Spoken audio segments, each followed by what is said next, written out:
Hai, kami dari kelas 6 MB1. Saya Vinolia Andris. Saya Agreta Manoko. Saya Stephanie Monto. Saya Irina Minarti. Pada saat ini, kami akan menjelaskan materi tentang kasus likuiditas Bank Senturi. Bank Senturi sebelumnya dikenal dengan Bank CIC, didirikan pada bulan Mei 1989. Pada tanggal 6 Desember 2004, Bank Pico dan Bank Danpak menggabungkan diri ke Bank CIC.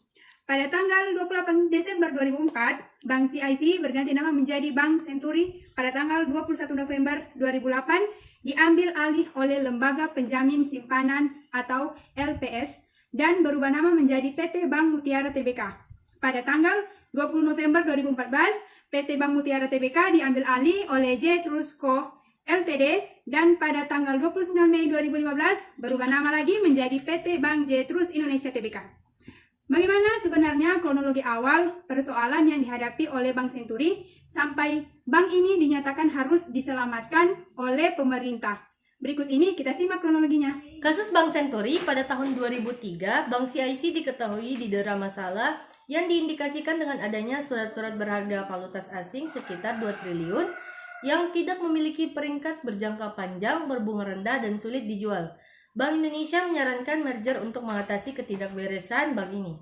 Kemudian tahun 2004 surat-surat berharga falas terus di neraca bank hasil merger ini. Bank Indonesia menginstruksikan untuk dijual, tapi tidak dilakukan pemegang saham. Pemegang saham membuat perjanjian untuk menjadi surat-surat berharga ini dengan deposito di Bank Dresdner Swiss yang belakangan ternyata sulit ditagih. Lalu pada tahun 2005, Bank Indonesia mendeteksi surat-surat berharga falas di Bank Senturi sebesar 210 juta US dollar. Di tahun 2008, pada tanggal 30 Oktober dan 3 November, sebanyak 56 juta surat US dollar, surat-surat berharga falas jatuh tempo dan gagal bayar. Bank Senturi kesulitan likuiditas, posisi CAR Bank Senturi per 31 Oktober minus 3,53%. Di tahun yang sama, 2008, pada tanggal 13 November, Bank Senturi gagal clearing karena gagal menyediakan dana. Lalu di tanggal 5, 9, dan 31 Desember tahun 2008, LPS menyuntikkan dana sebesar 2,2 triliun agar Bank Senturi memenuhi tingkat kesehatan bank.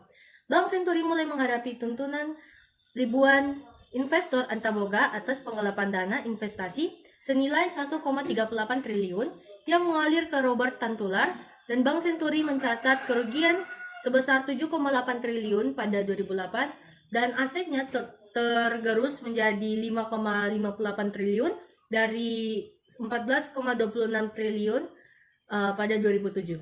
Masih di kasus Bank Senturi, di tahun 2009, bertepatnya itu 11 Mei, 3 dan 21 Juli, Bank Senturi keluar dari pengawasan khusus BI. Parlemen mulai menggugat karena biaya penyelamatan Bank Senturi terlalu besar. LPS menyuntikkan dana sebesar 630 miliar. Dan pada tahun 2009, 18 Agustus, Robert Tantular dituntut 8 tahun penjara dan denda 50 miliar, subsidiar 5 bulan kurungan di Pengadilan Negeri Jakarta Pusat. Sebelumnya pada 15 Agustus, manajemen Bank Senturi menggugatnya sebesar 2,2 triliun rupiah. Pada tahun 2009, pada tanggal 3 September, Kepala Kepolisian Republik Indonesia menyampaikan kepada Dewan Perwakilan Rakyat agar terus mengejar aset Robert Tantular sebesar 19,26 US dollar serta Hesam Al-Warak dan Rafat Al-Rizvi sebesar 1,64 US dollar. Pada tahun 2009, yaitu bertepatan tanggal 10 September, Robert Tantular divonis 4 tahun penjara dan dengan 50 miliar dendanya. Selanjutnya penyelesaian. Penggelontaran dana pemerintah kepada Bank Senturi dianggap hanyalah sebuah cara untuk menguntungkan pihak lain, dengan dalih penyelamatan dari dampak krisis global yang melanda saat itu, yaitu dengan alasan bahwa tumbangnya Bank Senturi akan berdampak sistemik kepada perekonomian nasional.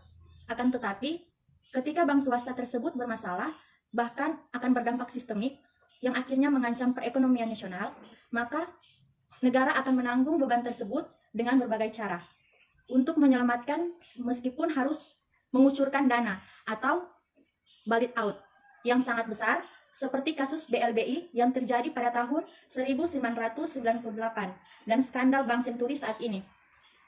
Para pemegang saham yang hanya segelintir orang mendapatkan gelontoran dana segar dari pemerintah yang sangat besar. Pada kasus BLBI, total dana yang digelontorkan pemerintah untuk 164 bank bermasalah mencapai 650 triliun. Sedangkan pada kasus Bank Senturi sebesar 6,7 triliun. Bandingkan bantuan-bantuan negara kepada rakyat seperti BLT pada tahun 2008, pemerintah hanya mengalokasikan anggaran sebesar 14,1 triliun untuk bagi 19,1 juta rumah tangga miskin. Kebijakan pemerintah ini terkesan diskriminatif atau tidak adil. Mestinya kebijakan strategis seperti ini dirubah, bahwa untuk kepentingan jutaan rakyat, kursinya harus lebih besar, apalagi mereka jadi pemimpin hasil dari suara rakyat. Oleh karena itu, kalau bank-bank swasta dibiarkan tetap ada, maka kasus-kasus seperti BLBI, Bank Senturi tidak menutup kemungkinan akan muncul kembali dengan drama perbankan yang berbeda. Masuk akal sebenarnya jika bank-bank swasta dilarang menjalankan usahanya, sebab keberadaan bank-bank swasta telah terbukti banyak merugikan negara dan rakyat. Keberadaan bank pemerintah, apalagi bank-bank swasta, seharusnya justru banyak membebani rakyat. Tidak ada sama sekali aspek pelayanan kepada rakyat sebagai bukti bahwa rakyat akan mengembangkan usahanya atau memenuhi kebutuhan-kebutuhan hidupnya. Ketika melakukan peminjaman kepada bank, maka akan dikenakan bunga yang besarnya bervariasi. Untuk mendapatkan pinjaman pun harus ada jaminan sertifikat berharga, sehingga ketika sudah jatuh tempo dan tidak mampu melunasi, maka apapun yang dimiliki rakyat sebagai pihak peminjam seperti rumah, tanah, kendaraan, dan lain-lain akan disita oleh pihak bank tanpa ada rasa kemanusiaan. Kezoliman inilah yang sering dinampakkan pihak-pihak bank yang kalau dibiarkan akan semakin menindas kehidupan rakyat. Kasus Senturi merupakan bukti bahayanya keberadaan bank swasta yang telah memakan triliun uang rakyat atau nasabah dan menggelapkan 6,7 triliun uang negara. Bank di dalam Islam bukanlah seperti fakta-fakta bank saat ini. Hal ini tentunya sangat bertolak belakang dengan keberadaan bank dalam Islam. Keberadaan bank dalam Islam adalah sebagai pelayan kepada umat, bukan untuk mencari keuntungan. Keberadaan bank adalah sebagai institusi negara untuk memberikan pinjaman kepada setiap warganya yang membutuhkan, tanpa adanya bunga sepeser pun. Landasan kinerja dari bank dalam Islam adalah untuk melayani rakyat, bukan untuk mencari keuntungan dari rakyat. Adapun biaya operasional perbankan seperti gaji pegawai, bank tidak dibiayai oleh bank. Akan tetapi, akan ditanggung negara layaknya mereka seperti pegawai negara yang lain. Hal ini merupakan perbedaan yang prinsip akan keberadaan bank dalam sistem Islam dan kapitalis.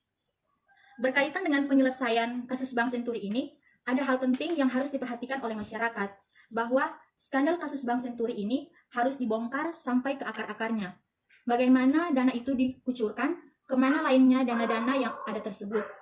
Peran wakil rakyat atau DPR sangat signifikan untuk menangkap skandal Bank Senturi yang merugikan uang rakyat sebagai kejahatan negara kepada rakyat yang harus dibawa ke peradilan. Pendapat kelompok kami mengenai kasus likuiditas Bank Senturi.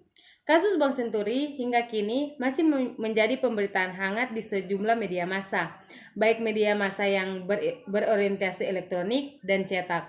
Kasus Bank Senturi juga telah menyeret beberapa institusi hukum di Indonesia, seperti halnya KPK, Polri, dan DPR. Seperti diberitakan sebelumnya, upaya penyelamatan Bank Senturi diwarnai dugaan korupsi dan suap yang melibatkan Kabareskrim Komjen Susno 2J. Susno diduga ikut menikmati aliran dana 10 miliar dan tengah diselidiki oleh KPK. Namun, dalam beberapa kali kesempatan, Susno 2J yang sempat dinonaktifkan dari jabatannya selalu membantah dugaan itu. Bahkan, saat mengikuti rapat dengan Komisi 3 DPR, Susno sempat bersumpah bahwa dirinya tidak menerima uang dari Bank Senturi. Hal yang sama juga diungkapkan Susno ketika diminta keterangan oleh TPF beberapa waktu lalu. Menurut kelompok kami, kurangnya kepatuhan Bank Senturi atas saran Bank Indonesia untuk menjual valuta asing menjadi suatu masalah yang semakin pelik. Ketika sportifan para pengurus Bank Senturi juga turut andil dalam kegagalan bank ini. Demikian materi kami mengenai kasus likuiditas Bank Senturi. Semoga dapat dimengerti dengan baik. Terima kasih. Bye-bye. Bye-bye.